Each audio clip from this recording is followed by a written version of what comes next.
ഞാനിവിടെ മിസ്യോ ഭവനിലെ കോഴ്സിന് വന്നിട്ട് എനിക്കുണ്ടായ അനുഭവമാണ്. അതായത് ഞാനിങ്ങനെ ഏത് വ്യക്തിയെ കണ്ടാലും ഞാനിങ്ങനെ അവരോട് ഇൻറ്റിമേറ്റായിട്ട് അവരോട് അടുക്കുന്നതിന് പകരം ഞാനിങ്ങനെ മാറി നിൽക്കും. ആരുമായിട്ട് മിങ്കിൾ ചെയ്ത് പോകുന്നൊരു ടൈപ്പ് ആയിരുന്നില്ല.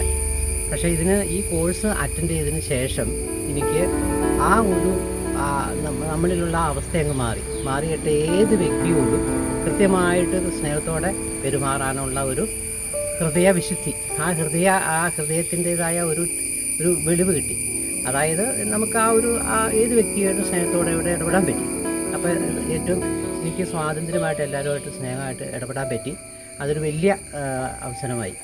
അതുപോലെ തന്നെ ഇവിടെ വന്നതിന് ശേഷം ഇവിടെയുള്ള എല്ലാവരും സ്നേഹത്തോടെ എല്ലാവരും പരസ്പരം മിങ്കിൾ ചെയ്ത് ഒരുമിച്ചിരുന്ന് കഴിച്ച് ഒരുമിച്ചിരുന്ന് പ്രാർത്ഥിച്ച് ക്ലാസ് അറ്റൻഡ് ചെയ്യണമാണെങ്കിലും നമ്മളോട് സ്നേഹത്തോടെ വളരെ സന്തോഷത്തോടെ സ്നേഹത്തോടെ നമ്മളോട് പെരുമാറുന്നു.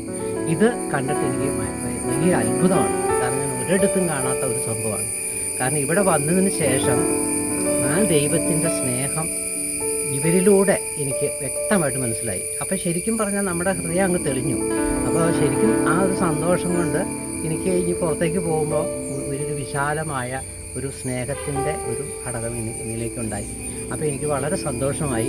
ശരിക്കും പറഞ്ഞാൽ ജീവിതത്തിൽ എനിക്ക് 60 വയസ്സുണ്ട്. ഈ 60 വയസ്സിനുള്ളിൽ ഇത്രയും ഇങ്ങനെയൊരു സാഹചര്യം, ഇതുപോലുള്ളൊരു സാഹചര്യം എനിക്ക് ആദ്യമായിട്ടാണ് ഇപ്പോൾ വ്യതിഭാവുന്നത്. അപ്പോൾ ആ സ്നേഹത്തിൻ്റെ കൂട്ടായ്മ നിന്നിട്ട് നമുക്ക് ഓരോന്ന് പറഞ്ഞു തരുമ്പോൾ അതെൻ്റെ ഹൃദയത്തിൽ ആഴമായിട്ട് വന്നിട്ടുണ്ട്. ശരിക്കും 7 നിത്യസത്യങ്ങൾ എൻ്റെ മനസ്സിൽ പരിപൂർണമായിട്ട് ഉറച്ചു. ആ പരിപൂർണമായിട്ട് അത് മറ്റുള്ളവരിലേക്ക് എത്തിക്കുക, ആളുകൾ അതേ സ്നേഹം മറ്റുള്ളവർക്ക് പകർന്നു കൊടുക്കുക, എല്ലാവരുമായിട്ട് നല്ല എങ്ങനെയാണ് പോയതെന്ന് അറിഞ്ഞോളൂ. ഇവിടെ നമ്മുടെ ഒരു വിശ്വാസി എന്നുള്ള നിലയിൽ നമ്മുടെ ഒരേ ഒരു ദൗത്യം സുവിശേഷ പ്രഘോഷണമാണ്. ഞാൻ സുവിശേഷം പ്രസംഗിക്കുന്നില്ലെങ്കിൽ എനിക്ക് ദുരിതം. പക്ഷെ ഞാൻ സുവിശേഷം പ്രസംഗിക്കുന്നുണ്ടെങ്കിലോ അതെനിക്ക് അഹംഭാവത്തിനൊരു വകയുമില്ല. നമ്മുടെ ദൗത്യമാണ് സുവിശേഷ പ്രഘോഷണം. ഒരേ ഒരു ദൗത്യമേ ഉള്ളൂ, അത് സുവിശേഷ പ്രഘോഷണമാണ്. ആ സുവിശേഷ പ്രഘോഷണം എങ്ങനെയാണ് നടത്തേണ്ടതെന്ന് നമുക്ക് കാണിച്ചു തരുന്ന ഒരു വിഭാഗം ആൾക്കാരിവിടെ ഈ ഭവനത്തിലും ഉണ്ട് എന്ന് പറയുന്നതിൽ വളരെ സന്തോഷമുണ്ട്. അവരുടെ ജീവിതം തന്നെയാണ് സുവിശേഷം. അവരാ ജീവിതം ഞങ്ങൾക്ക് കാണിച്ചു തരുന്നത് വിശ്വാസി എങ്ങനെയായിരിക്കണം, ഒരു സുവിശേഷകൻ എങ്ങനെയായിരിക്കണം എന്ന് സ്വന്തം ജീവിതത്തിൽ പകർത്തി ഞങ്ങൾക്ക് കാണിച്ചു തരുന്നു. അങ്ങനെ കാണിച്ചു തരുമ്പോൾ ഞങ്ങളും സ്വാഭാവികമായിട്ടും ആ സുവിശേഷത്തിലേക്ക് ആകൃഷ്ടരാകുന്നു. നമ്മുടെയൊക്കെ അവരിൽ നിന്ന് ഞങ്ങളത് സ്വീകരിച്ചത് ഞങ്ങൾ സമൂഹത്തിലേക്ക് പകർന്നു കൊടുക്കാനാണ് ഉദ്ദേശിക്കുന്നത്. അതിനു വേണ്ടിയിട്ടാണ് ഞങ്ങൾ ഇവിടെ വന്നത്. ഇനിയും വീണ്ടും ഇവിടെ വരണമെന്ന് ഞങ്ങൾക്ക് തോന്നുന്നുണ്ട്. പിന്നെ യേശുക്രിസ്തു സ്വന്തം പ്രവൃത്തിയിലും വാക്കിലും എങ്ങനെ ആത്മാർത്ഥത പുലർത്തിയെന്ന് വിശ്വാസപ്രമാണവും മലയിലെ പ്രസംഗവും പിന്നെ സ്വർഗസ്ഥനായ ഞങ്ങളുടെ പിതാവേ എന്നുള്ള പ്രാർത്ഥനകളൊക്കെ ഉദ്ധരിച്ചുകൊണ്ട് അതിനെല്ലാം ബന്ധപ്പെടുത്തിക്കൊണ്ടുള്ള ആ ക്ലാസ് എനിക്ക് വളരെ ഇഷ്ടപ്പെട്ടു. അപ്പോൾ ഇത്രയും കാര്യം ഇനിയും അവസരം കിട്ടിയാലൊക്കെ വരണമെന്ന് ഞാൻ ആഗ്രഹിക്കുന്നുണ്ട്. ഈ കാര്യങ്ങൾ എൻ്റെ അനുഭവമായിട്ട് ഞാൻ പങ്കുവെക്കാനാണ്. ഏറ്റവും പ്രിയപ്പെട്ടവരെ, അതിയായ സന്തോഷമുണ്ട് നിങ്ങളോട് മിസ്യോയെക്കുറിച്ച് പങ്കുവയ്ക്കാനായിട്ട്. എൻ്റെ പേര് റോബിൻ എന്നാണ്. ഞാൻ തൊടുപുഴയിൽ നിന്ന് വരുന്നു. ആദ്യമായാണ് ഞാൻ മിസ്യോയുടെ ശുശ്രൂഷ അറ്റൻഡ് ചെയ്യുന്നത്. ശുശ്രൂഷ മേഖലയിൽ കുറച്ച് നാളുകളായി കർത്താവ് എന്നെയും ഉപയോഗിക്കുന്നുണ്ട്.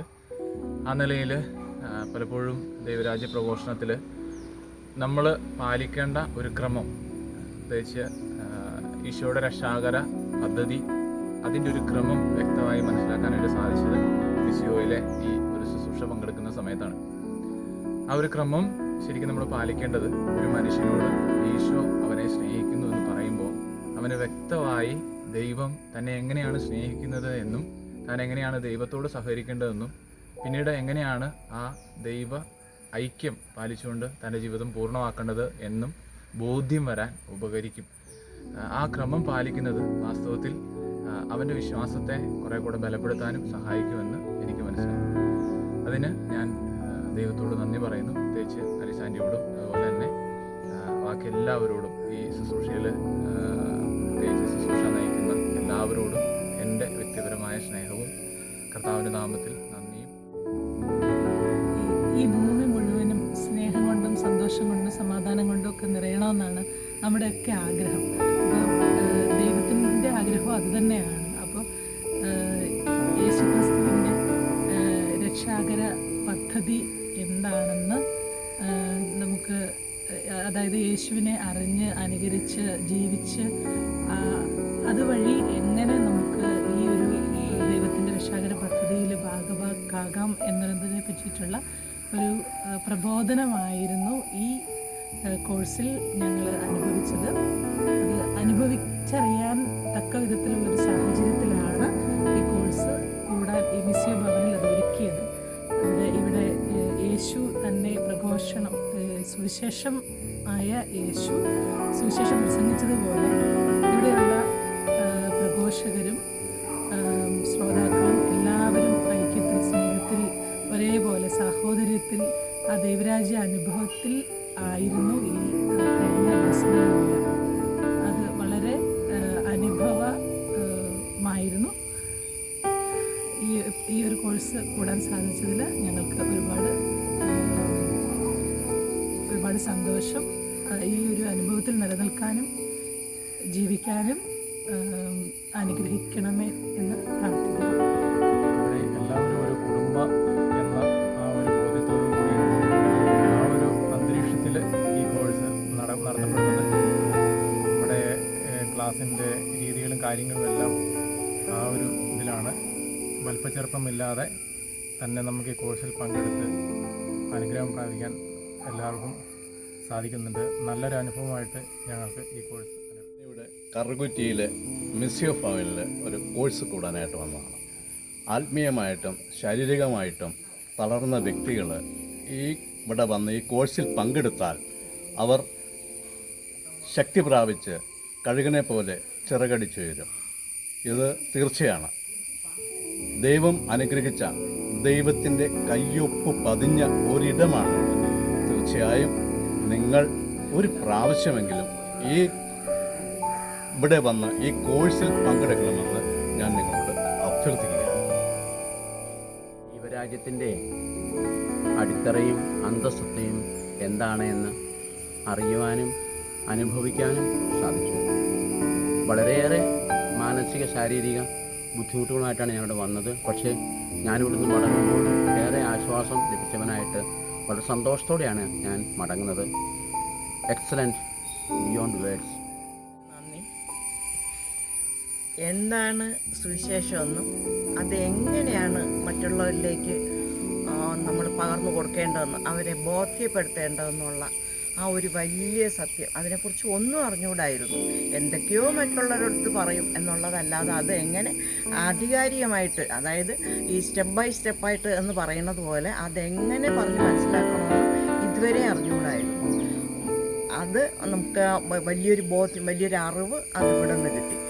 അതിനേക്കാൾ ഉപരി ദൈവസ്നേഹം അതെന്തെന്ന് നമുക്ക് അറിയാനും അതെങ്ങനെ മറ്റുള്ളവർക്ക് പറഞ്ഞു കൊടുക്കാം എന്നുള്ളതും, അതിൽ തന്നെ ആ ദൈവസ്നേഹത്തിൽ നിന്ന് നമ്മളെ അകറ്റുന്നത് അതെന്താണ് എന്നുള്ളത്, അത് നമ്മുടെ പാപാവസ്ഥയാണ് എന്നുള്ള ആ ബോധ്യം മറ്റുള്ളവർക്ക് പറഞ്ഞു കൊടുക്കാനും അതിനേക്കാൾ ഉപരി അത് മനസ്സിലാക്കാനോ സാധിച്ചു. അതുപോലെ തന്നെ അതിൻ്റെ ഓരോ കാര്യങ്ങളും നമ്മൾ ഈ ദൈവസ്നേഹം അറിഞ്ഞു കഴിയുമ്പോഴത്തേക്കും, ദൈവത്തിൽ ആശ്രയിച്ച് കഴിയുമ്പോൾ, നമ്മുടെ പാപാവസ്ഥയെ മാറ്റി കഴിയുമ്പോഴത്തേക്കും നമുക്ക് വേണ്ടി നമ്മളെ രക്ഷിക്കാൻ വന്ന ദൈവപുത്രനായ ഈശോയെക്കുറിച്ച്, പിന്നെ ഈശോ കുരിശിൽ നമ്മളെ പാപങ്ങളെല്ലാം തീർത്ത് കുരിശിൽ മരിച്ച് പിന്നെ സ്വർഗത്തിൽ എടുക്കപ്പെടും മുമ്പ് ഈശോ നമുക്ക് തന്ന ഒരു ബോധ്യമുണ്ട്. ഞാനൊരു സഹായകനെ തരും, പരിശുദ്ധാത്മാവിനെ തരും. ആ പരിശുദ്ധാത്മാവ് നമ്മളെ എല്ലാ കാര്യങ്ങളിലും സഹായിക്കും. പരിശുദ്ധാത്മാവ് നമ്മളെ ക്രമീകരിക്കും. പിന്നെ നമ്മൾ അതൊരു കൂട്ടായ്മയിൽ അതെങ്ങനെ പങ്കുവയ്ക്കണം, അതുവഴി നമ്മൾ തിരുസഭയോട് ചേർന്ന് അതെങ്ങനെ നമ്മൾ പ്രവർത്തിക്കണം, അതുവഴി നമുക്ക് കിട്ടുന്ന നിത്യജീവൻ, പിന്നെ സ്വർഗീയ സൗഭാഗ്യം, ഇതൊക്കെ എങ്ങനെ നമുക്ക് സ്വന്തമാക്കാൻ കഴിയും, നമുക്ക് എങ്ങനെ ജീവിക്കാൻ കഴിയും, ദൈവത്തിനെ കൊടുത്ത് ദൈവത്തിനെക്കുറിച്ച് നമ്മൾ പഠിച്ചു എങ്ങനെ പോകാൻ സാധിക്കും എന്നുള്ള ആ ഒരു വലിയ ബോധ്യം കിട്ടി. അതിനെ മിസ്സിയോ ഭവൻ എന്നെ സഹായിച്ചതിന് ആ മിസ്സിയോ ഭവനിൽ ഇതിലേക്ക് വേണ്ടി പ്രവർത്തിച്ച എല്ലാവരെയും, ആലിസാൻ്റെയും ടോമിച്ചനെയും തോമസിനെയും മേഴ്സി, പിന്നെ സിനി, ഇവർക്ക് എല്ലാവർക്കും ദൈവത്തിൻ്റെ നാമത്തിൽ നന്ദി പറയുന്നു. ഇനിയും വളരെ പേർക്ക് ഇവിടെ നിന്ന് ഈ ദൈവസ്നേഹത്തെക്കുറിച്ച് അറിയാനും സുവിശേഷം പ്രഘോഷിക്കാനുള്ള കഴിവും കരുത്തും ധൈര്യവും ഒക്കെ ലഭിക്കാനും അതിവിടെ നിന്ന് പഠിച്ചു പോകാനും ദൈവം അനുഗ്രഹിക്കട്ടെ എന്ന്, ഇവരെല്ലാവരും ദൈവം അനുഗ്രഹിക്കട്ടെ എന്ന് പ്രാർത്ഥിച്ചുകൊണ്ട്